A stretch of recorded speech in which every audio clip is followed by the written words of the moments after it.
where did your first love and passion come from?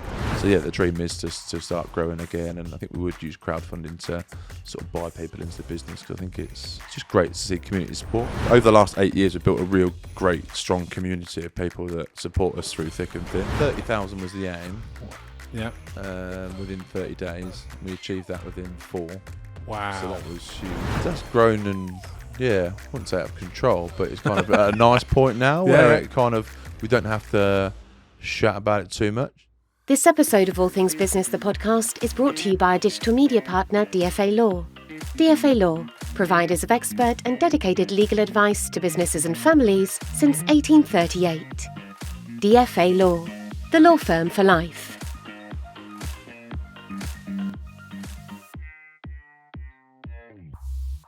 Joe, How are you? welcome. I'm very good, thank you. Welcome to the podcast. Pleasure to be here. Yeah? I'm here because you've taken the world by storm with this latest crowdfunding initiative, which I think is incredibly entrepreneurial. But before we come into that, I want to get to know Joe. We've met on a couple of occasions. So for the benefit of our audience, just introduce you and your business. Yes, Joe Buckley. I run the Tollemache Arms in Harrington. Been there for 9 years now, which is crazy. It's been gone very fast. Obviously 2 years of COVID, so yeah, we scraped through that. And now, yeah, really excelling over the last few years. You missed out, founder of the Tolly Fest as well. Oh yeah. Does that exist? Yeah. I think it's brilliant. Yeah. You're very passionate about your food and the hospitality industry. Where did your first love and passion come from? Take us back then. Super early. Yeah, I've wanted to be a chef since I was about 11. From family, family were cookers. Spent a lot of time with grandma and mum who were home cooks. Did they have a famous recipe? No, not really. And they weren't very good cooks, if I'm honest. And mum was quite open to that. Like, she put me off eating pork because it was always so chewy and dry. It's like I had to go to college to learn to cook it. But yeah, and then it was adamant. I watched things like Naked Chef, Gordon Ramsay, Boiling Point had just kind of come into TV, and I think cookery programs then were a bit more easily to watch. And I think that was a huge passionate project for me. And did you go to school locally? Rushton, yeah. And then when you left school? College. I went to Northampton Lane College, as it previously was. So when it was proper, like, it was made out of wood and pallets, I think, back then. But not as polished and shiny as what it was now. But it was an amazing place. Loved it. And previously, before I went to college, I was worked at Rushton Diamonds. Diamonds Burgers. Yeah. So I worked in... what a shame that is. That every time you drive past that, it's almost like... We were only talking about it this morning in the kitchen, trying to sort of like teach the guys what it used to be like. And it was... Tyrone replayed there. I watched him play there. Yeah, and I see things like Stephen Henry would do snooker there, and Ronnie O'Sullivan. Yeah, and I worked in Seasons Bistro in the kitchen there when I was 14. Wow. Did my work experience there when I was 13. Yeah, and then went to work in local pubs, so the Griffin and Hyam, and that was pre going to college. Small world. Ray Gilbert was my godfather. Yeah. I knew Ray well, paid us well in cash, lovely man. God bless him. He was best dressed landlord you'd ever find, wasn't he? And he was I kind of picked up a lot from him, so he was a man of routine. At 11:45 every day, he'd walk the dog. Yeah. He was a real man for standards. Yeah. So it kind of stuck with me forever, really. Oh, brilliant. That's lovely to hear. Yeah, top man, sorely missed. And then talk us through how the Tollemache Arms came around. So I'd done my sort of training in Northamptonshire, moved to Nottingham for 3 or 4 years and worked up there. So I worked in different restaurants, from Sat Baines to local hotels, and moved back. And then was headhunting to go and work at Redline East Haddon. And Nick, who then became my business partner, so I'd worked with him at East Haddon for 6-7 years, and we'd kind of been pretty successful. We turned the sort of pub into, I suppose, the go-to place. Sort of in like 2012, I suppose. 2012, yeah. And then it was kind of discussions of what's next. And I was running the pub, so I was general manager, and we just spoke about, let's open our own place and go in it together and almost reimagine what was making our life hard at the pub. So, and then try and create something that we would take our families and our kids, and by this point we've both got almost kids. Like a bit of a destination. Yeah, but somewhere that you could go for every occasion. Like East Haddon was kind of had a reputation of being quite posh, and it would be a sort of a celebrationary place. I never went to the Tollemache Arms before you guys had it. I can't remember what it was before that. Yeah, so obviously from the outside it doesn't look much different, but from the inside it's completely different. So we did a lot of construction. So then we found the Tolly, and it was kind of all arrows sort of aligned. Like we'd started using Tom Warner at East Haddon, so we bought Tom's first bottle, which was crazy because now we're so close. But he bought in like this cloudy old bottle of gin, and it had bits in it, and he hadn't quite got it right, like this sort of filtering. And he said, "Oh, my local pub's available," and we went and viewed it, and it was kind of marriage at first sight, and it was beautiful, but also really run down, a proper project. So we shut it for 4 months. For refurbishment. You managed to refurb it in 4 months? Yeah. So it's a big old space as well. Yeah, and we just worked on inside to start with, so we didn't touch any of outside. Yeah. But, it was literally top to bottom, so floorboards all the way through were completely rotten. At one point the building had moved, so they put bracing in to support the building from falling over, and it was a tough time. Mate. And what was that one of the most challenging times for you? At that point? I love that. I don't know. I never see challenges. I like them. I like grabbing hold of it, and I think they're the best bits. So the last few years have probably been the best years for us in terms of making us think outside the box and find solutions. And I think the real sort of entrepreneurial people thrive in that little bit of sort of see it as opportunity. Yeah. So we loved it, and it was kind of thinking. We both weren't designers. Our job wasn't to make it look pretty. Our job was to make it functional. And we had the opportunity to sort of rethink the Tolly and think about how it'd work from a customer point of view, but also our point of view. And a lot of these old pubs are just backwards, and the way they work is a bit dysfunctional. So we had that opportunity to rethink it all, which is nice. And then the crowdfunding initiative, like this, which as we were talking off camera, is actually not that uncommon in the industry, but it is certainly for locally or in Northamptonshire.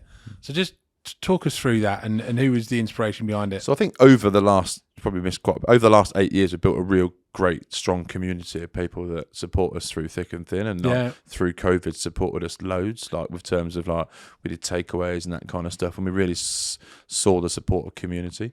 So then when we've been looking at doing a refurb, and so we're 10 years in now to the pub, and it does get battered, but it's kind of a reimagination now of kind of not just painting stuff, and we do that week in, week out anyway. So this is a kind of reimagination, was kind of, could we then get our community bought into it again? And with crowdfunding, you're just buying your experiences in advance, so it's not free money, it's not a GoFundMe. I'm not asking you to pay for my funeral, I'm asking you to kind of support the business in advance. And we can go to the banks, but business support is a lot harder now with banks, and to get financing is a lot more tricky. We've known Gary Usher, who runs a huge chain up in, not huge, just sort of 9 pubs and restaurants up in Chester, sort of North of England, Liverpool, Manchester. And I think any chef out there or anyone in the industry will know of him. He's a huge social presence of, I wouldn't say outspoken at all, but I'd say he's well vocal. Respected. 100%. And he's well trained and come from a great background of restaurants. But he's done it massively, so he's managed to crowdfund 8 restaurants now, 1 pub and an outside catering company, and it's just through basically just buying your dinners in advance, exactly the same as what we spoke about, pre-buying your tickets for Saints, pre-buying your hotel ticket, pre-buying your flights. And when you put it like that, it's almost like you get it straight away. And like I eat out a reasonable amount of time, probably with the family 2 or 3 times a month, with work maybe once a week.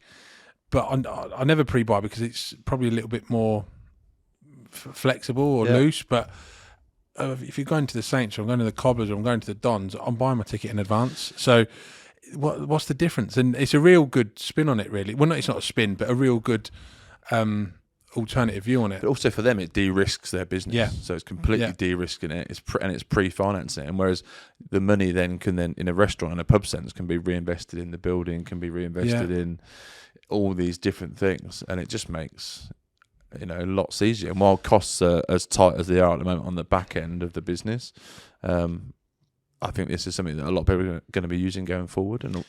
And talk me through like that conversation when you were discussing like what the experiences could be, because you've got, give me some examples actually of what the experiences are. So we got James Peck take over, so doing Embers come into the Tolly, which is awesome. So we've created a new outside space which holds 90 odd people under a TP with its own bar, its own wood-fired kitchen anyway. So James's style fits really well with that. Gary Usher from Sticky Walnut and all of his chains is coming down to cook at the Tolly, which he's never ever done, and so he's never cooked outside of. When's he doing that? November the something. Probably in November. That's fine, yeah, it's in November. Fine, yeah. And then also we've got the Saints team coming to the Tolly, so we've got a great reputation with the Saints, and a lot of them well, and they're going to be bringing a trophy with them. Let's hope there's some silver, bring their own silverware. We could drink out of it. That'd be good. Yeah, it'd be brilliant. So the players are coming down. They're going to be serving and cooking. Ethan Waller's going to be doing a raffle, trying to raise money for Saints Foundation, and then also Tom Warren on the same night is going to be doing a full gin tour and gin tasting. So that'll be a real lively night, and then we're going to be putting. When's that? That one is August the 5th. Brilliant. So that one is going to be a belter of a night, and then alongside each one will be all-inclusive drinks, so matching wines to every course. We're putting on music on every night, on every chef night. We've got the Ginger Pig coming back out of retirement for the Saints one, so it'll be a proper like Auntie Ruth's kind of. Yeah. Who remembers Auntie Ruth's? Yeah. So I've never been. I'm quite young, obviously. Arthur, did you go to Auntie Ruth's? No. Auntie Ruth's was a great place. He's got Auntie. He's got a different Auntie. Auntie Karen. But yeah, there's loads of these things that now, and then also you can then pre-buy your dinners. So we do dinners at 2, 4, or 6. We're doing the Tolly at home, so we come and do cook at your house for 10 people, and then we've got exclusive hire of sort of certain parts of the businesses. Yeah, so there's a couple of local businesses that have bought an experience. Yeah. And they've bought that for, is it 50 people? Yeah, so up to 50. And a lot of them are just our old, our customers that have kind of either have a Christmas party with us anyway and are just booked to have a summer party. So that's great. And then other customers that kind of want us to go and cook at their house for birthday parties or whatever reason, or just to support, And then alongside that, everybody that does pledge will get their name on our wall. So we're putting a wall of fame in the bar. So everybody that will pledge will be able to see their name when they come in. That would be super cool. So that would be like, at the moment we're at 360 names. Really? Yeah, so that'd be cool. So I'm conscious that when this is going to be a few days after this goes out, but where are you target wise? What did you set out to achieve, and where are you now? 30,000 was the aim. Yeah. Within 30 days, and we achieved that within 4. Wow. So that was huge. And then we kind of just take, so on day one when it goes live, was there an element of, were you a bit nervous in case it flopped? Like, what could have gone wrong, for example? I hate failing. So the thought of failing was terrible. But then it was kind of like we're sitting there, because you literally have to press the button. It was weird. So we set the date and the time. Because I love your socials leading up to it. I thought were great. They were spot on. They were really good. Because I had to physically press this button. Yeah. And I was like, I can't do it. What if it doesn't work? Like, I must have missed something or not done it right. But did you have a good, because of the social stuff you've done leading up to it, was that a good barometer from feedback as people were asking you that it was going to go well, or were you still sort of? Everyone was saying the right things. But I think still personally it was like, this is not looking great. I don't know. But then we'd got sort of like a pre-subscription, so people could pre-sign up, and that was at about 250. And it was like, actually, if they put in say £100, we're not far off. We knew we got some customers that wanted some of the bigger pledges. So yeah, I think it was kind of 50-50 in my opinion. But yeah, in the first, I think 4 hours we'd done $8.5 grand. I think so. It was kind of. How did you feel when that happened? Yeah, I remember I was cooking, so I was working at the pub at the time, and I was cooking, and I got my laptop sort of like on my section, and it was kind of a bit crazy, but. Was amazing. It must have been a real proud moment. That. Yeah, it was, and I think when we completed it, like, it was on a Monday, so we released it on a bank holiday, which is probably a bad idea in reflection. But the Monday went crazy, so I think we did something like 14 grand, I think, on the Monday, and it was. I was with the kids, and we were just brilliant. That's great, mate. And I mean, like, what next then with that? Is that going to be something that you might do annually, quarterly? I don't think we'd do another one for the Tolly. I think we would do it for future projects. So we are looking for a future pub or a future business in Northamptonshire. Yeah, so I think we love Northamptonshire. And we've obviously, before COVID, we had 4 pubs, so we were a much bigger business and kind of slimmed down during COVID. And me and my business partner kind of bought each other out of certain sites. So yeah, the dream is to start growing again, and I think we would use crowdfunding to sort of buy people into the business, because I think it's just great to see community support. The community, that's the key word there, because you have created a community, because Northamptonshire is actually blessed with many good pub restaurants, and I think we've got an array of talented chefs, which obviously you're leading the way there, and you only have to look at the Food and Drink Awards every year to sort of see the talent that we've got. But I think you've got a great little community stroke fan base there at the Tolly. Tell us about the Tolly Fest then. Yeah, that's grown, and I wouldn't say out of control, but it's kind of at a nice point now where it kind of, we don't have to shout about it too much. It's just basically a beer festival. Now, I think every pub should have a beer festival. Yeah. I think it's something that as a youngster who lived locally, that I'd go to the Green Dragon, or they had sort of beer festivals. And I suppose with the Tolly, I think we try and want to do a bit better than the average, and we're blessed, I suppose, with good field and a space.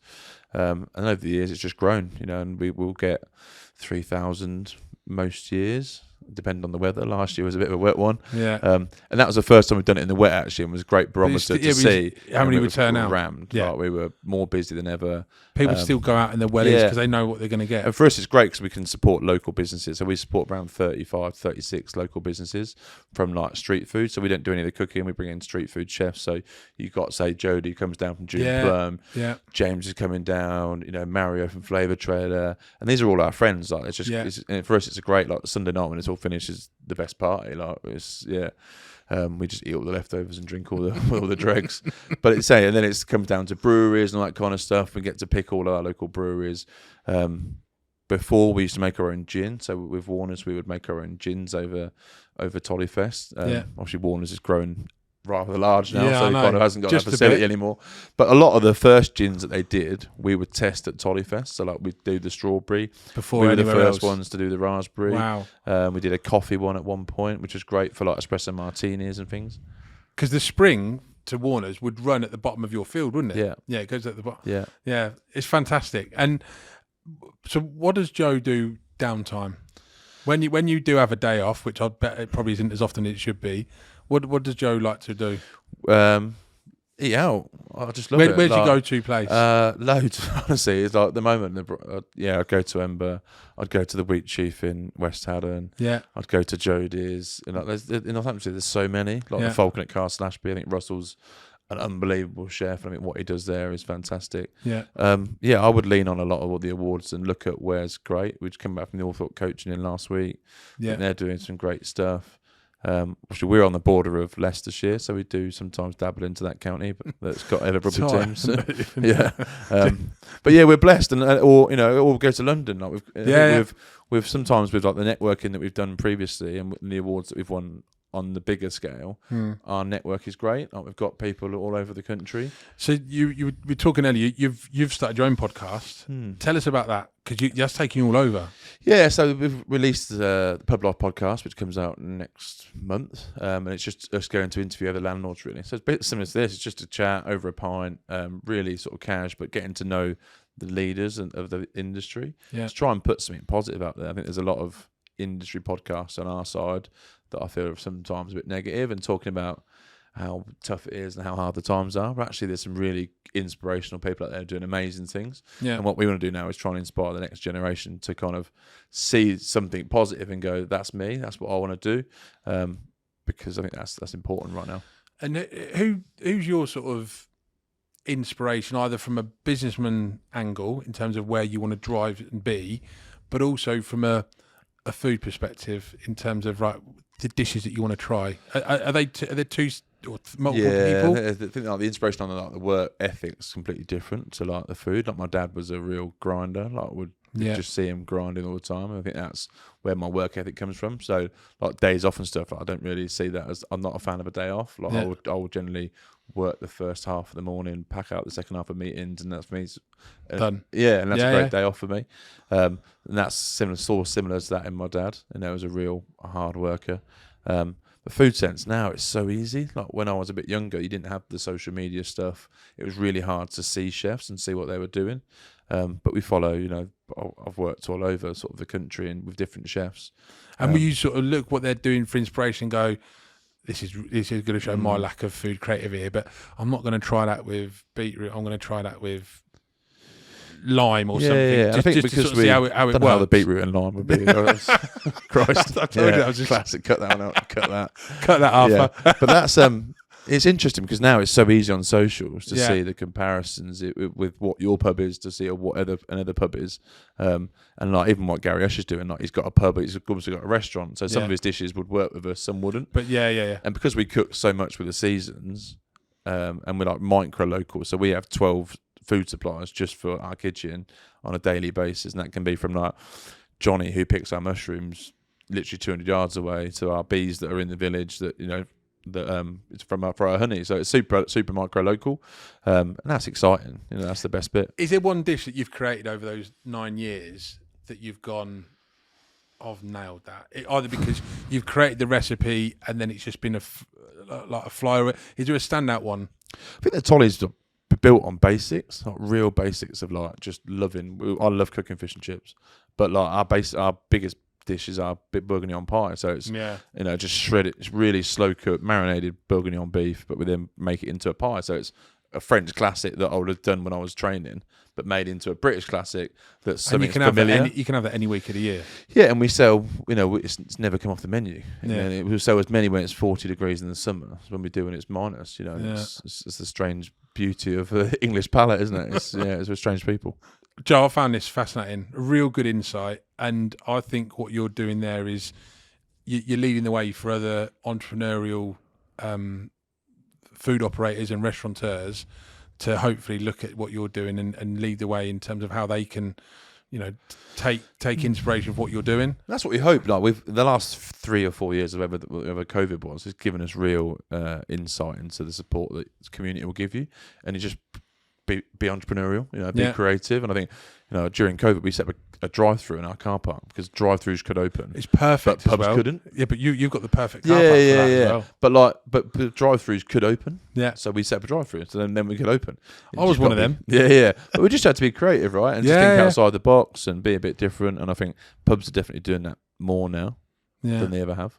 Before I let you go, you've got a dinner party at the Tolly. 4 people as your guests of choice, past or present. Who are you picking? Pierre Coppin. Orzin Rogers from Devonshire. Seems pretty lively.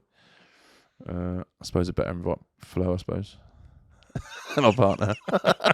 And probably my kids, but they can stay off the list. No, not many people bring their kids. No, I love having dinner with my kids. It's my favourite. How many kids you got? 2 daughters. How old? 10 and 8. Oh, brilliant. Should have been quicker on that, shouldn't I? No.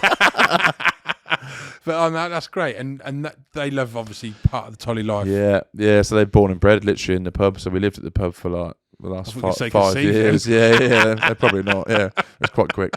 But they've been there, their whole life, so they know it, love it. So when we win stuff and lose stuff, they're bought into it as well, which is great. You don't lose, you learn. You don't win. Yeah, exactly. Yeah. But do you see maybe I know it's early to say, but do you see maybe a path for them in the hospitality industry? Both real hard working. During COVID, they were, we were doing school projects based around the pub, which was great. Oh, brilliant. Yeah, so they could down a pint and force it's straight arming. But no, it's just amazing to see sort of, being around business and work ethic and that kind of stuff. I think it's something that should be brought in a bit earlier, maybe. No, brilliant. Joe, I've really, really enjoyed this one. Pleasure. So thank you ever so much. And I'm really looking forward to the Tolly Fest this year. Yeah, so I'll be there with the family. Cheers. See you, mate.